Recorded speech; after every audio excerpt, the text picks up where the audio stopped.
So a few months ago, I was feeling really, really heartbroken.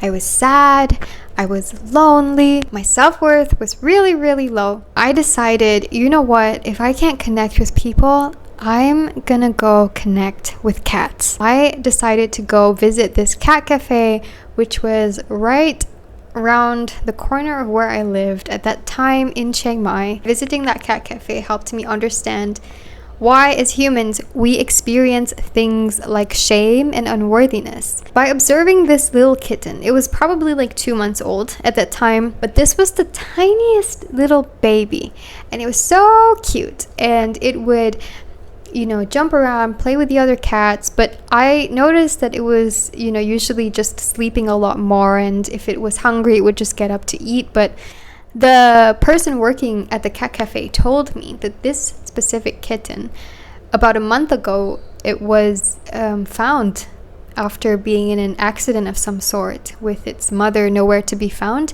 and it was injured. So they took him in and they nurtured him back to health, and he was fine. By the time I saw him, he was jumping around, like I said. As I was looking at this kitten, I understood something really profound.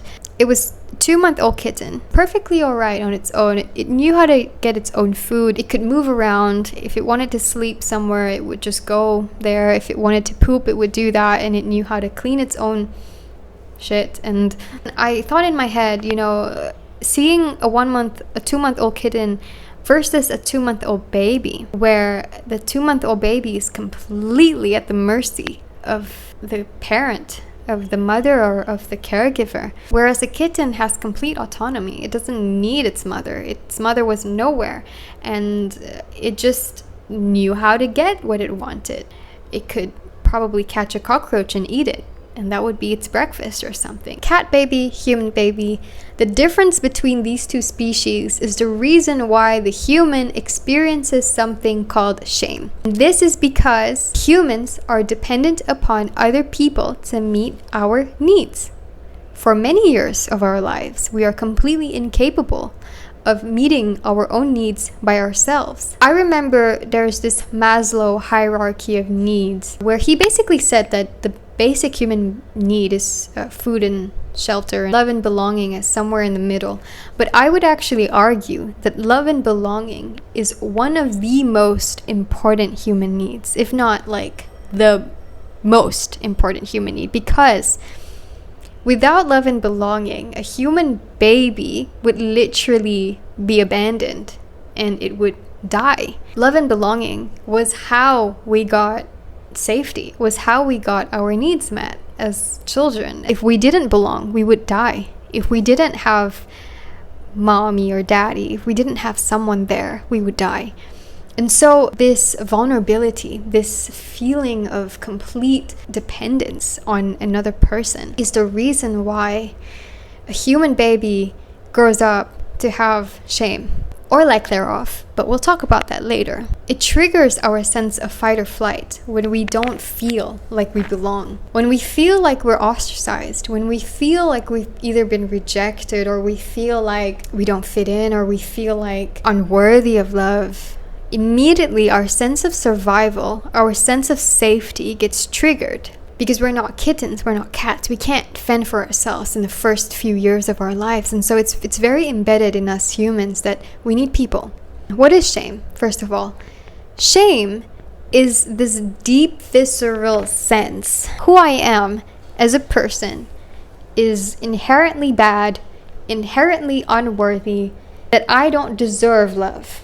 I don't deserve love to the nervous system means I don't deserve to survive, or I can't survive. My needs won't be met. So I would also argue with the Maslow hierarchy of needs that when a person, let's say, goes through deep levels of either shame or grief, let's say someone has lost a loved one, right, either through death or a breakup or whatever, one usually goes through such intense levels of grief, or if it's a breakup, it's shame, that they just don't want to eat anymore. Like the appetite is lost. You forget about food. You don't care about food. You don't really think about survival. I mean, people who have lost their loved ones through death, they can't even bring themselves to go to work to make money because they just lost that love.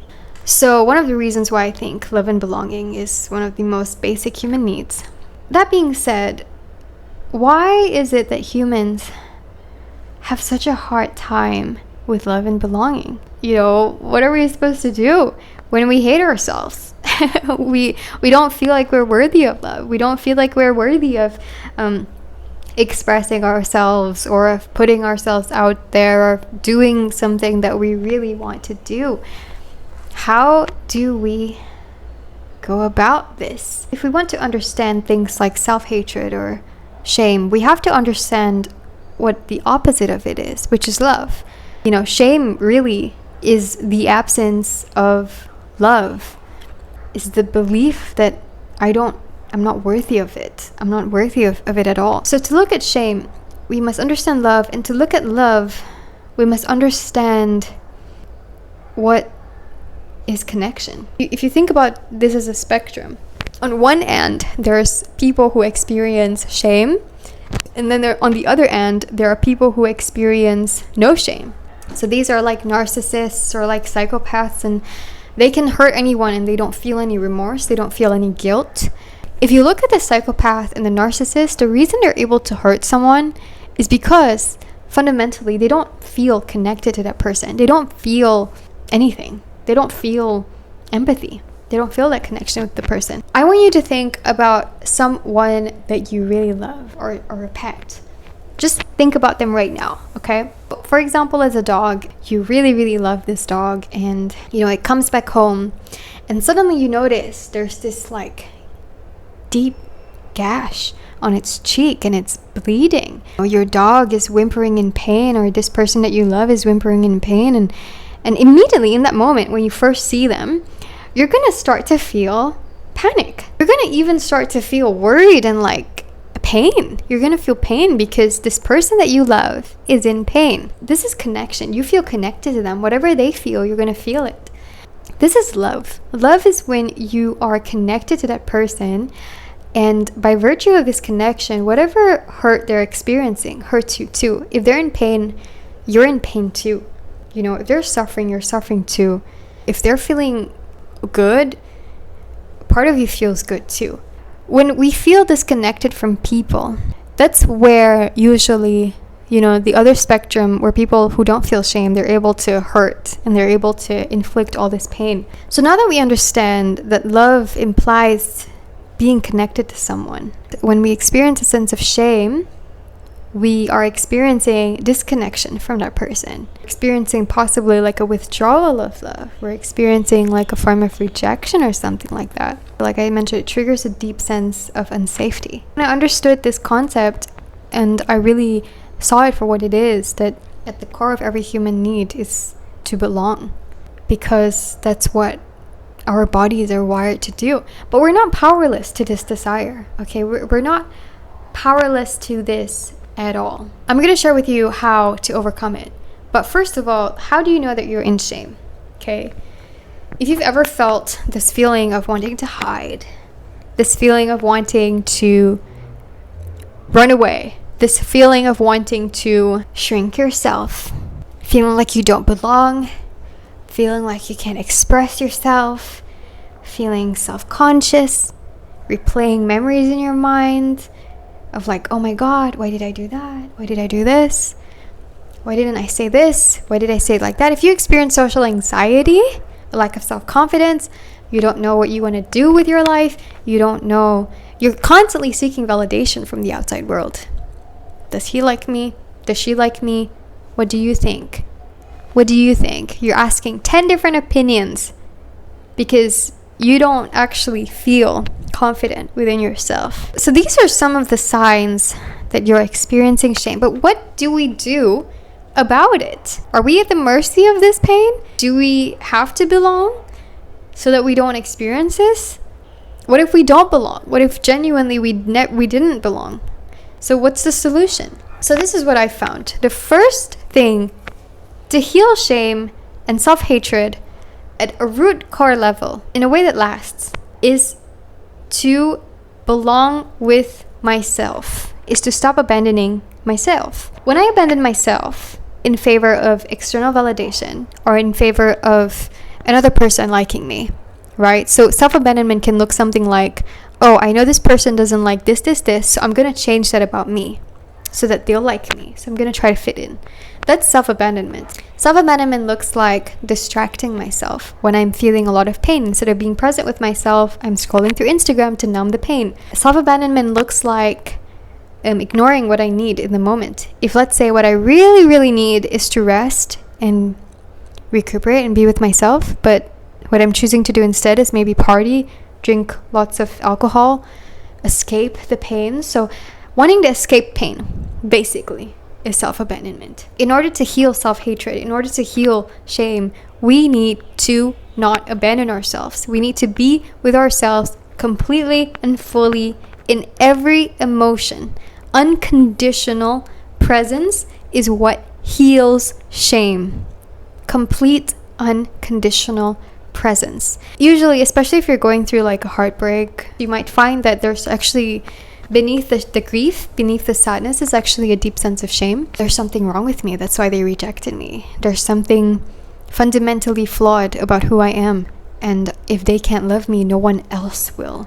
The first step is to no longer abandon ourselves, is to just be completely with the pain. This is like a form of emotional vipassana. So if you are familiar with meditation, there's something called vipassana, where you just sit in complete presence for a really long time, present with every thought that comes. You're present with every emotion that comes. You're essentially sending yourself the message, I'm not leaving you. I'm not going to abandon you.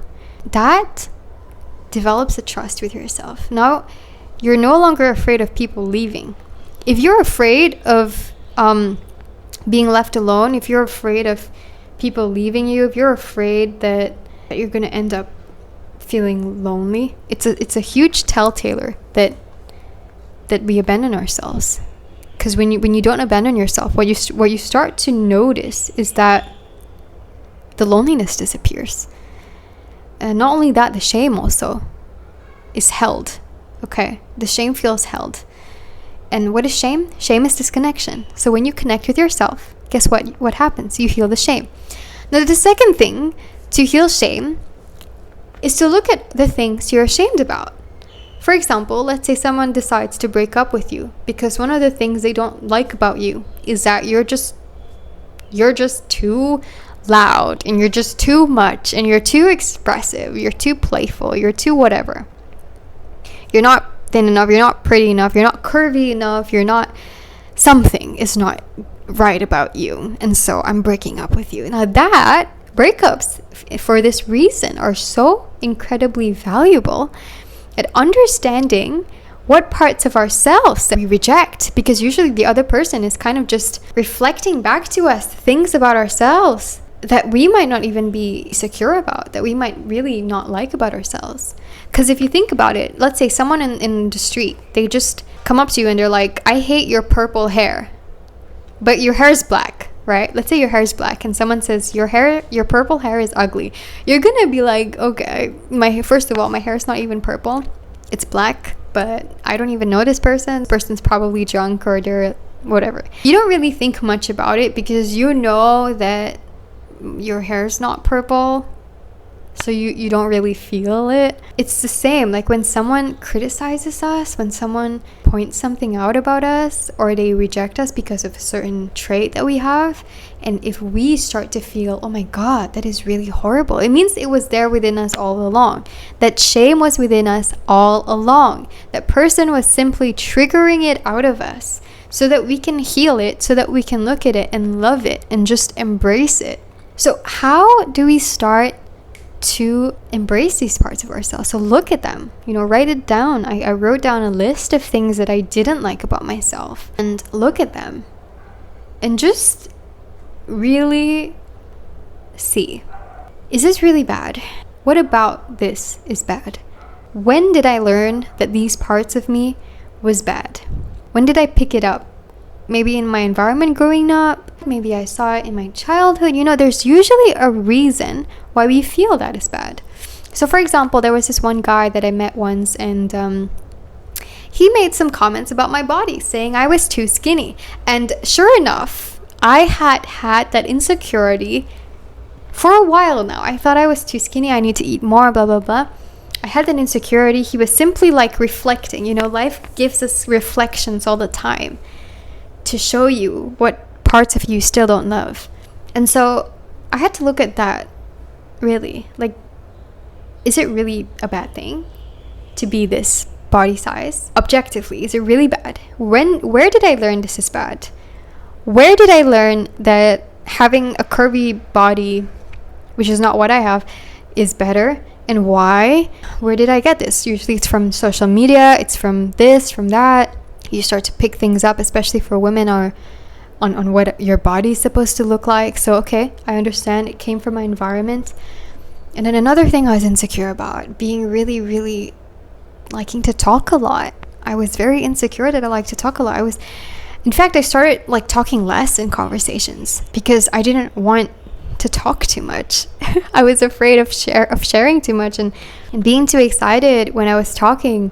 And then I had to see, where did I come from? When was a time when I felt really excited and I was shut down by that? And then I found a memory of myself in school and I was really excited about something, and then the teacher didn't like that. And so I felt ashamed of feeling excited about something, So these shames that we have, these parts of us that we're ashamed of, they come from somewhere. The third part, once you understand what you don't like about yourself, what you're ashamed of, find out, what's the good thing about this part of me? How can I express it in a way that is empowering to me? So for example, this trait of talking too much, well, obviously there's a bad part to that, right? The part that got me into the state of shame is the part that was the quote-unquote negative side of this trait.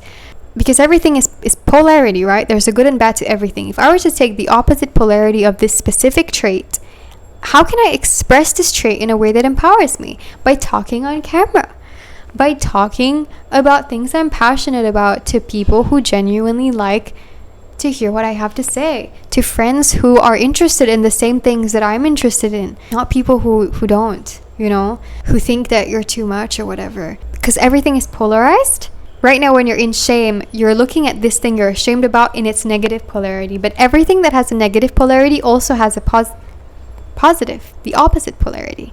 So whatever it is you're ashamed about, maybe it's your body, something about your body, something about a character trait that you have. And here's the thing, most of the time, the people who preach about self-love, the reason why what they teach doesn't work is because they're trying to get you to see that you're not this specific trait. So for example, if you believe that you're too skinny, they're gonna say, oh, you're not skinny, you're perfect just as you are. But no, the truth is, how do you really see yourself? The truth is, you see yourself as, let's say, too skinny or too fat or too whatever. Fourth step is to own it. Own the thing you're ashamed about. By seeing its positive polarity, you can then go to the final step, which is owning it. And when you own it, now you're whole and complete within yourself. I can see it objectively now, this trait of mine. And then you're able to really love yourself. That's really what self-love is all about. It's to look at the things you hate about yourself, the things that got you rejected in your childhood or in social situations, those things that you're so afraid of people knowing about who you are. Understanding where it comes from, having empathy for that part of yourself, and then completely owning it. This is how I have gone from self-hatred a few months ago to just feeling more at ease in my own skin. I used to feel this constant FOMO, like fear of missing out, because I felt like where I wasn't good enough. I felt like who I wasn't good enough. I always had to chase something else. I always had to ask this person's opinion and that astrologer's opinion, and what do these tarot cards say, and what does that person think, and who, it's like, who that is such a telltale sign that you don't believe in yourself, when you're asking way too many people for the answer, when the answer is really within you. And maybe, yes, we need to ask for opinions, we need to seek out different ideas, but really, really, finally, the answer comes when we're still and we're quiet and we just know deep in our hearts and our bodies what the answer is. This is what I do to heal shame. I have many more stories about this, but for now, this is what I have to share. And I would love for you to share in the comments below, what is something you're ashamed about? What is something that you feel you cannot get over? Is it the shame of your body, something about your personality trait, something that people have told you you're too much of? What is the positive polarity of it, and how you can confidently and more empoweringly express that trait into the world, and how you can accept and embrace it? So thanks for watching this video, and I'll see you again soon.